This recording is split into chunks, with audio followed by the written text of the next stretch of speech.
Halo guys, balik lagi bersama Bang Theo di sini. Kali ini Bang Theo akan melanjutkan cerita Against the Sky Supreme. Buat kalian yang penasaran, langsung saja ya simak video kali ini. Dan Teh Swangsong menghela napas dan berkata, Ling Wuchanghe, untuk sementara waktu kamu tetap menjadi kepala divisi jiwa suci untuk menemani para muridmu memasuki tanah abadi.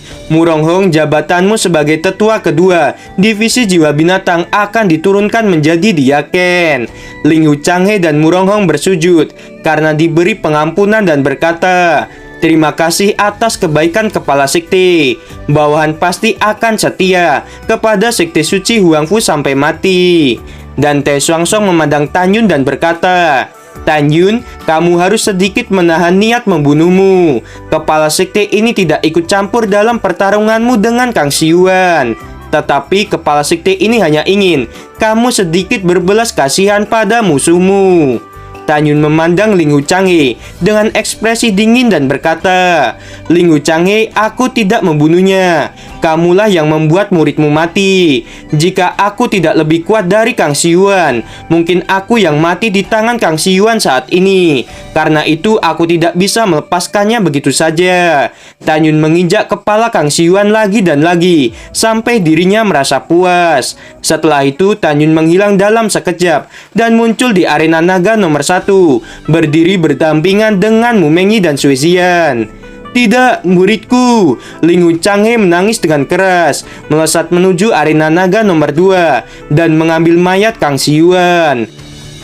Ling Wuchanghe memegang mayat Kang Siyuan sambil berjalan meninggalkan arena naga nomor 2. Pada saat ini, perasaan di dalam hati Ling Wuchanghe sangat campur aduk. Kebencian dan kesedihan memenuhi seluruh pikirannya.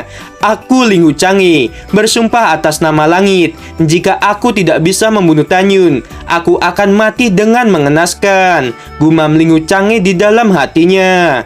Sekarang murid yang telah berhasil lolos menuju babak selanjutnya adalah Xiang Sentian dan Qin Xinyi dari divisi jiwa suci, Jun Buping dari divisi jiwa kuno, Huangfu Tingfeng dari divisi jimat, Tan Yun dari divisi pil, Sui Zian dari divisi 5 jiwa yang mendapatkan angka 7 sehingga langsung lolos menuju babak selanjutnya. Pada saat ini, Xiang Sentian yang merupakan murid langsung dari Ling Wuchanghe memandang Tan Yun dengan ekspresi yang agak serius. Xiang Sentian tahu betul bahwa kekuatan Kang Siyuan tidak lebih rendah darinya. Di sisi lain, Jun Buping memandang Tan Yun dan bergumam di dalam hatinya, sebelum aku telah beradu pukulan dengan Taishan.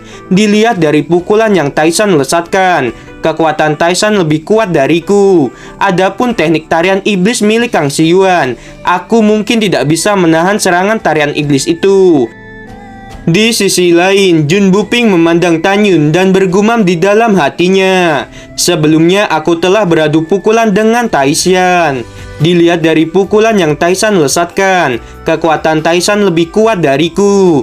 Adapun teknik tarian iblis milik Kang Siyuan, aku mungkin tidak bisa menahan serangan tarian iblis itu. Tapi Tan Yun membunuh mereka berdua. Adapun Huangfu Tingfeng, dia menatap Tan Yun dengan penuh kekaguman. Pada saat yang sama, Huangfu Tingfeng memikirkan ketika Tan Yun berada di sekte abadi. Tan Yun melakukan duel hidup dan mati dengan Nanggong Yukin. Dari kejadian itu, Huangfu Tingfeng menilai bahwa Tan Yun tidak menggunakan seluruh kekuatannya dalam membunuh Taishan dan Kang Siyuan. Huangfu Tingfeng sangat yakin dirinya pasti akan kalah jika bertemu dengan Tan Yun. Hanya Qin Xinyi yang memandang Tan Yun dengan tenang. Qin Xinyi bergumam di dalam hatinya, mungkin kamu lebih kuat dari siapapun, tetapi jika kamu bertemu denganku, kamu mungkin tidak dapat bertahan hidup. Selanjutnya adalah pertempuran terakhir di game kedua, yaitu Mu Mengyi dari divisi pil melawan Xiao Qing dari divisi jiwa kuno. Dua wanita cantik itu melesat dan muncul di arena naga nomor 2. Mu Mengyi dan Xiao Qing terpisah dengan jarak 100 kaki jauhnya. Lebih dari 600.000 murid saling bertanya satu sama lain. Semuanya, menurut kalian siapa yang akan menang? Mu Mengyi telah membunuh 2 murid yang kuat, dan mereka juga tahu Mu Mengyi tidak menggunakan kekuatan penuhnya. Di sisi lain, Xiao Qing juga tidak mengalami luka saat bertarung dengan musuh-musuhnya. Xiao Qing terlihat menyembunyikan kekuatan penuhnya. Semua murid menantikan duel mereka berdua. Selain melihat kekuatan Mu Mengyi dan Xiao Qing, semua murid juga ingin menikmati keindahan kecantikan mereka berdua. Obrolan para murid itu terdengar oleh Dante Xuanzong, kepala divisi, tetua dan diaken yang berada di atas menara batu giok. "Kalian semua diamlah," kata Dante Xuanzong sambil perlahan mengangkat tangan kanannya. Setelah itu semua murid menjadi terdiam. Di arena naga nomor 2, Mu Mengyi membalikkan tangannya dan pedang harta karun tingkat tinggi keluar dari udara tipis. Mu Mengyi menatap Xiao Qing dengan dingin dan berkata, "Ayo kita mulai." Xiao Qing tersenyum dan berkata, "Junior Mu Mengyi, pertama-tama, aku tidak memiliki kebencian terhadapmu dan Tan Yun. Kedua, aku juga mengakui bahwa kamu sangat kuat. Lebih baik kita menentukan siapa pemenangnya dengan 1 pukulan dan 1 pedang. Bagaimana menurutmu?" Mendengarkan hal itu, Mu Mengyi bertanya dengan santai, "Apa itu 1 pukulan dan 1 pedang?"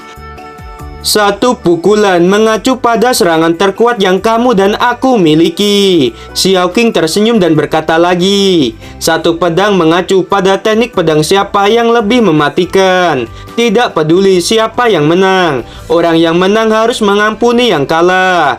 Mu Mengyi tidak langsung setuju, tetapi melihat ke belakang dan menatap Tan Yun yang sedang duduk. Tan Yun tersenyum sedikit dan berkata, "Mengyi, karena senior Xiao Qing tidak memiliki niat yang jahat, aku pikir kamu bisa setuju dengannya." "Baiklah," kata Mu Mengyi sambil melihat kembali ke arah Xiao Qing. "Aku tidak tahu seberapa kuat teknik pedang terkuatku. Aku khawatir aku akan menyakitimu." Xiao Qing tersenyum dengan ringan dan berkata, "Tidak apa-apa, kamu bisa mengeluarkan semua kekuatanmu." "Baiklah kalau begitu," kata Mu Mengyi sambil memegang pedangnya dengan erat. "Junior Mu Mengyi, ayo kita mulai," kata Xiao Qing. Setelah itu ekspresi Xiao Qing tiba-tiba menjadi serius. Xiao Qing menggunakan jiwa janin kunonya dan menggunakan teknik kitab makam kuno. Tiba-tiba, kekuatan kuno yang kuat keluar dari tubuh Xiao Qing dan berputar di sekitar tubuhnya. Beberapa saat kemudian, kekuatan kuno milik Xiao Qing menyelimuti sebagian arena naga nomor 2. Tan Yun berkata, "Mengyi, kekuatan senior Xiao Qing setara dengan orang di alam pemurnian jiwa tingkat kedua. Kamu berhati-hatilah. Jangan khawatir, aku pasti akan menang," kata Mu Mengyi sambil menggunakan jiwa janin binatangnya. Kekuatan Mu Mengyi meningkat 10 kali lipat dan aura yang kuat terpancar dari tubuhnya. Segera setelah itu, tangan kiri Mu Mengyi membuat segel misterius di depan dadanya dan membuat auranya semakin kuat. Aura yang terpancar dari Mu Mengyi dan Xiao Qing menyebabkan ruang dalam radius 100 meter menjadi bergetar hebat. "Junior Mu Mengyi, ayo gunakan teknikmu," kata Xiao Qing. "Baiklah kakak senior," kata Mu Mengyi. Mu Mengyi mengangkat pedangnya dan menyelimuti pedang itu dengan kekuatan beratribut kematian. Kali ini Mu Mengyi tidak lagi khawatir pedangnya akan patah, karena pedangnya saat ini adalah pedang harta karun tingkat tinggi. Mu Mengyi akan mengeluarkan seluruh kekuatannya dalam menggunakan teknik pedangnya. Mu Mengyi mengayunkan pedangnya dan tiba-tiba cahaya pedang yang panjangnya 10 kaki menebas ke arah Xiao Qing. Saat cahaya pedang melesat, ruang di sekitar cahaya itu tampak penuh retakan. Xiao Qing berteriak, "Pedang kitab makam kuno." Tiba-tiba kekuatan kuno yang menyelimuti tubuh Xiao Qing menyusut, berubah menjadi seberkas cahaya dan muncul di ujung pedang miliknya. Xiao Qing mengayunkan pedangnya ke arah Mu Mengyi. Tiba-tiba cahaya pedang sepanjang 100 kaki melesat menuju cahaya pedang milik Mu Mengyi. Saat dua cahaya pedang bertemu, terjadi ledakan spiritual di arena naga nomor 2, membuat ruang dalam 200 meter bergetar hebat dan muncul gelombang udara. Cahaya pedang Mu Mengyi dan cahaya pedang milik Xiao Qing sama-sama menghilang. Mu Mengyi dan Xiao Qing sama-sama melesat setelah cahaya pedang milik mereka menghilang. Setelah beberapa saat, Mu Mengyi dan Xiao Qing muncul di hadapan semua orang. Semua murid menjadi kebingungan. Apakah kalian melihat itu? Siapa di antara mereka yang menang? Sepertinya Xiao Qing lebih unggul sedikit dari Mu Mengyi. Pada saat ini, Mu Mengyi memegang pedang yang ditaruh di leher Xiao Qing. Di sisi lain, Xiao Qing juga memegang pedang yang diarahkan ke arah tenggorokan Mu Mengyi. Hanya dua murid yang tahu bahwa Mu Mengyi yang menang. Kedua murid itu adalah Tan Yun dan Ken Xinyi. Selain dua murid itu, semua murid menyangka bahwa Xiao Qing yang menang. Di atas menara batu giok, dan Te Xuanzong, kepala divisi, dan tetua semuanya memandang Mu Mengyi dengan kaget. Mereka tahu bahwa Mu Mengyi yang menang. Di sisi lain, para murid divisi jiwa kuno berteriak, "Hebat, seharusnya senior Xiao Qing yang menang." Senior Xiao Qing memang salah satu dari 4 murid terkuat dari divisi jiwa kuno kita. Mu Mengyi bukan lawan senior Xiao Qing. Namun kata-kata Xiao Qing berikutnya menyebabkan teriakan para murid divisi jiwa kuno berhenti. Tubuh Xiao Qing bergetar dan berkata dengan sedih, "Junior Mu Mengyi, kamu yang menang. Terima kasih karena tidak membunuhku." Setelah itu Xiao Qing berkata lagi, "Aku mengagumimu." Begitu Xiao Qing selesai berbicara, semua murid terkejut. Ujung pedang Xiao Qing mengenai bagian tengah tenggorokan Mu Mengyi. Sementara Mu Mengyi hanya meletakkan pedangnya di sebelah leher Xiao Qing. Jelas Mu Mengyi seharusnya yang kalah, kata semua murid. Mu Mengyi tertawa dan berkata, "Senior kamu juga sangat kuat." Setelah Mu Mengyi berbicara, Mu Mengyi melesat keluar dari arena naga dan muncul di sebelah Tan Yun. "Xiao Qing, apa yang terjadi? Di mana Mu Mengyi melukaimu?" tanya Bai Li Longtian. Xiao Qing menatap Bai Li Longtian. Air mata menetes dan rasa frustasi melanda pikirannya. Bai Li Longtian melompat ke arena naga dan tiba-tiba memeluk Xiao Qing di tangannya, lalu berkata, "Jangan menangis, apa yang terjadi? Katakan padaku." Baiklah, Xiao Qing melepaskan pelukan Bai Li Longtian. Xiao Qing memandang semua murid divisi jiwa kuno dan berkata, "Maaf, aku mengecewakan kalian. Aku memang kalah telak." Segera Xiao Qing menunjukkan punggungnya ke semua murid, mengangkat rambutnya yang panjang. Ada titik darah di tengah belakang lehernya. Semua orang tahu bahwa titik darah itu disebabkan oleh ujung pedang. Xiao Qing menutupi kembali titik darah itu dengan rambutnya dan berkata sambil tersenyum, "Aku memang kalah karena kekuatan junior Mu Mengyi memang jauh lebih kuat dariku." Ketika aku bergerak, junior Mu Mengyi sudah menusuk bagian belakang leherku dengan pedang. Kemudian junior Mu Mengyi muncul di depanku lagi dan menaruh pedangnya di samping leherku. Karena itu aku memang kalah telak. Xiao Qing mengerti alasan mengapa Mu Mengyi sengaja menusuk bagian belakang lehernya dengan ujung pedangnya. Itu semua untuk membuat dirinya tidak malu di depan umum. Setelah Xiao Qing selesai berbicara, Xiao Qing membungkuk sedikit kepada Mu Mengyi untuk menunjukkan rasa hormatnya. Pada saat ini, semua murid melihat Mu Mengyi dengan penuh keterkejutan. Mereka tahu bahwa Mu Mengyi memang kuat, tetapi mereka tidak pernah menyangka bahwa Mu Mengyi memiliki kekuatan seperti itu. "Junior Mu Mengyi, aku sangat berterima kasih padamu karena tidak membunuhku," kata Xiao Qing. Bai Li Longtian juga membungkuk kepada Mu Mengyi. Setelah itu, Xiao Qing dan Bai Li Longtian meninggalkan arena naga. Pada saat ini, murid yang lolos menuju game ketiga adalah Xiang Sentian, Ken Xinyi, Jun Buping, Huang Futingfeng, Sui Zian, Tan Yun, dan Mu Mengyi. Dan Te Xuanzong berkata sambil tersenyum, "Subing, kamu dapat memulai game ketiga." Bawahan mematuhi perintah. Shen Shubing berdiri dan berbicara. Selanjutnya game ketiga akan segera dimulai. Shen Shubing melambaikan tangan kanannya. Dan tiba-tiba di atas kepala 7 murid yang lolos ada tirai cahaya. Jika di antara kalian ada yang mendapatkan angka 4, orang itu akan langsung maju ke babak selanjutnya. Dilihat dari angka yang muncul dari tirai cahaya, Tan Yun dan Huang Futingfeng sama-sama mendapatkan angka 1. Mu Mengyi dan Jun Buping mendapatkan angka 2. Sue Zian dan Xiang Sentian mendapatkan angka 3. Ken Xinyi mendapatkan angka 4 dan langsung lolos ke babak selanjutnya.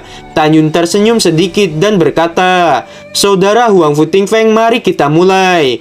Huang Futingfeng menggelengkan kepalanya dan berkata, "Aku menyerah. Aku berharap saudara Tan mendapatkan peringkat pertama dalam daftar naga."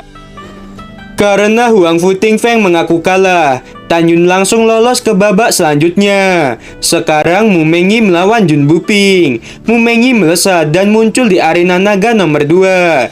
Jun Buping melompat ke arena naga dan berkata, "Aku mengaku kalah. Game ketiga pertarungan terakhir adalah Sue Zian melawan Xiang Sentian. Selama kompetisi dimulai, belum ada yang berani melawan Xiang Sentian.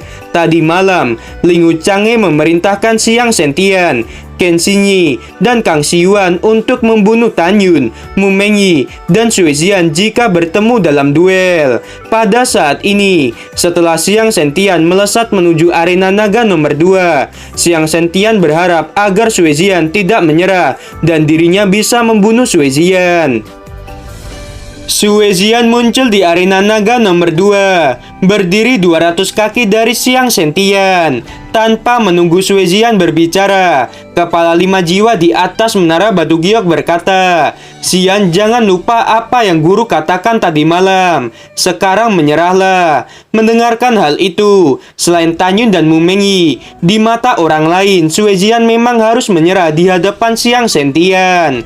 Pada saat ini, ketika semua orang percaya bahwa Sue Zian akan mengakui kekalahan, kata-kata Sue Zian berikutnya menyebabkan kegemparan di antara orang banyak. Sue Zian menatap kepala 5 jiwa, lalu membungkuk dan berkata, "Guru, murid tidak mau mengakui kekalahan. Sejak murid ini memasuki divisi 5 jiwa gerbang dalam, murid telah berlatih dengan keras.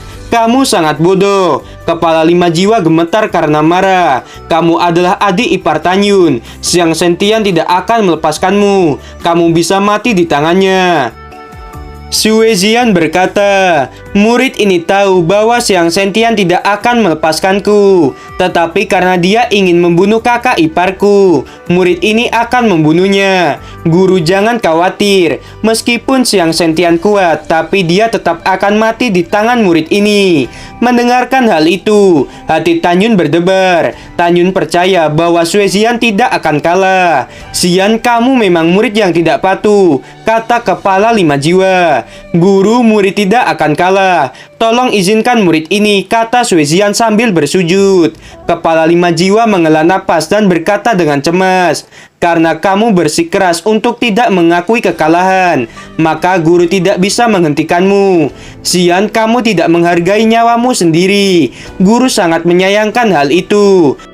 Pada saat ini, Shen Shubing menatap Sue Zian dan Xiang Sentian dan berkata, "Apakah kalian siap?" Sue Zian dan Xiang Sentian berkata serempak, "Kami telah siap." Baiklah, kepala ini mengumumkan bahwa duel dimulai. Cincin Kiangkun Xiang Sentian menyala. Pedang harta karun tingkat tinggi muncul di tangan Xiang Sentian. "Aku memberimu kesempatan untuk mengucapkan selamat tinggal pada Tan Yun," kata Xiang Sentian. Sue Zian mencibir, "Kamu tidak tahu malu. Kamu kuat di mata orang lain, tetapi di hadapanku, kamu adalah seekor kucing. Cepat ucapkan selamat tinggal pada gurumu. Kamu wanita murahan. Aku ingin lihat apakah kekuatanmu sebanding dengan omonganmu." Xiang Sentian menggunakan teknik 9 bayangan iblis. Aura yang kuat keluar dari tubuh Xiang Sentian, membuat ruang di sekitarnya bergetar. Beberapa kilatan muncul dari udara tipis dan berubah menjadi 9 bayangan yang menyerang ke arah Sue Zian. Ternyata hanya teknik 9 bayangan iblis. Itu teknik rendahan. Suara mengejek Suezian membuat semua murid menjadi kaget, karena teknik 9 bayangan iblis adalah salah satu teknik andalan para murid divisi jiwa suci yang memiliki jiwa janin ruang. Semua orang mengejek Suezian karena ketidaktahuannya. Dan ketika kepala 5 jiwa percaya bahwa Suezian pasti akan mati, kepala 5 jiwa melihat sesuatu yang luar biasa. Tiba-tiba bangkit lalu berkata, "Teknik macam apa itu?" Pada saat ini, tidak hanya kepala 5 jiwa yang tercengang, tetapi bahkan Dante, Swangsong, dan kepala divisi lainnya ikut tercengang. Mereka melihat Suezian di arena naga nomor 2 diselimuti oleh kekuatan spiritual berwarna emas. Tidak hanya itu, kekuatan spiritual kayu, air, api, dan tanah juga mengelilingi tubuh Suezian. Pada saat ini, hanya Tanjun yang tahu bahwa teknik yang digunakan Suezian adalah teknik pedang ilahi 5 jiwa.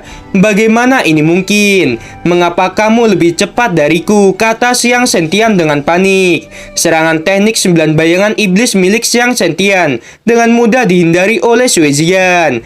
"Aku lebih cepat darimu. Bukankah itu sudah wajar?" kata Suezian dengan sombong. Tangan Suezian membuat segel di depan dadanya. Tiba-tiba 4 bayangan seperti Suezian telah muncul, dan setiap bayangan memegang satu pedang. Suezian dan 4 bayangannya mengayunkan pedang secara bersamaan dari berbagai sisi. Cahaya pedang 5 elemen sepanjang 100 kaki menuju Siang Sentian yang berada di tengah arena naga. Kekuatan cahaya pedang itu begitu menakutkan, sehingga ratusan murid yang berada di dekat arena naga menjadi ketakutan dan segera mundur beberapa langkah. 9 bayangan Siang Sentian bersatu kembali. Siang Sentian memegang pedang di tangan kanannya, dan kekuatan spiritual tipis menyelimuti tubuhnya. Siang Sentian tahu bahwa Suezian yang asli adalah Suezian yang sedang memegang pedang dengan atribut emas. Siang Sentian memancarkan kekuatan yang setara dengan orang di alam pemurnian jiwa tingkat kedua. Siang Sentian melesat menuju Suezian yang menggunakan pedang beratribut emas dan melesatkan sebuah serangan. 4 bayangan Suezian yang lain menghilang dari udara tipis dan langsung muncul di kiri, kanan, atas, dan belakang Siang Sentian. Masing-masing 4 bayangan itu mengayunkan pedang. Siang Sentian tidak bisa menghindari serangan milik Suezian. Tangan kanan Siang Sentian terputus. Salah satu bayangan Suezian menusuk punggung Siang Sentian dengan pedang. Tusukan itu tepat mengenai jantung. Keempat bayangan Suezian kembali menyatu dengan tubuh Suezian yang asli. Tubuh Siang Sentian bergetar dengan hebat. Tangan kirinya menyeka darah yang keluar dari dadanya. Siang Sentian melihat ke samping, ke arah Lingu Change, dan berkata, "Guru, maafkan murid ini karena mengecewakan kamu." Siang Sentian tergeletak di arena naga nomor 2 dengan penuh darah. Semua murid divisi jiwa suci menjadi terdiam. Mereka tidak percaya melihat semua ini.